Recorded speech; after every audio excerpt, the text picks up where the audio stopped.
এবার ধরি ঋণাত্মক ত্রুটির ক্ষেত্রে ধরা যাক ভার্নিয়ার স্কেলের 0 দাগটি মেন স্কেলের আরো বাঁ দিকে আছে, মেন স্কেলের বাঁ দিকে আছে, তাহলে মাইনাসের দিকে আছে, ঠিক আছে, আরো মাইনাসের -0.1। তাহলে এখানে কি হবে, এখানে হবে এমএসআর এর ক্ষেত্রে হবে -0.1 পিসি। এবারে পিসিটা দেখি, পিসি মানে হচ্ছে ভার্নিয়ার স্কেলের যত নম্বর দাগটি মেন স্কেলে কোন একটা দাগকে স্পর্শ করে। এই যে দেখো 8 নাম্বার দাগ, আমি ধরছি আর কি 8 নাম্বার দাগটা, ধরা যাক 8 নাম্বার দাগটা, তাহলে এখানে কি হবে, এটা হচ্ছে 8 নম্বর, মানে এমএসআর, এখানে হচ্ছে পিসি 8 নম্বর দাগ, আর এখানে ভিএসআর ইজ ইকুয়াল টু কি, VSR is equal to PC into VC, তাহলে পিসি ইন্টু ভিসি 8 ইন্টু ভিসি মানে হচ্ছে vernier constant 0.01 is equal to 0.08। তাহলে এরর কি হচ্ছে, এরর এটা হচ্ছে পজিটিভ এরর, এখানে লিখতে ভুলে গেছি, এটা হচ্ছে পজিটিভ এরর, এটা হচ্ছে নেগেটিভ এরর। তাহলে এখানে এররটা কি হবে, এররটা হবে -0.1 প্লাস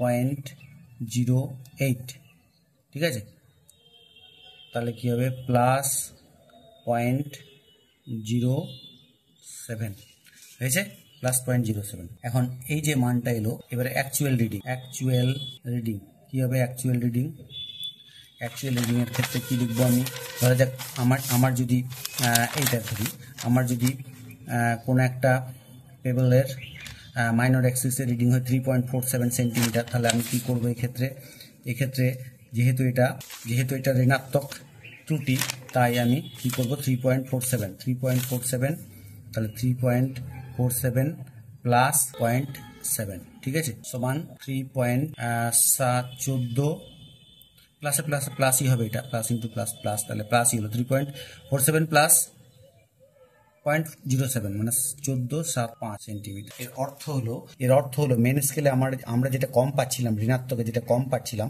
সেটা এইটা দিয়ে পূরণ, তবে আমরা অ্যাকচুয়াল রিডিংটা পাবো। এই হচ্ছে আমার আজকে ছোট্ট ভিডিও, কেমন লাগলো অবশ্যই জানাবে।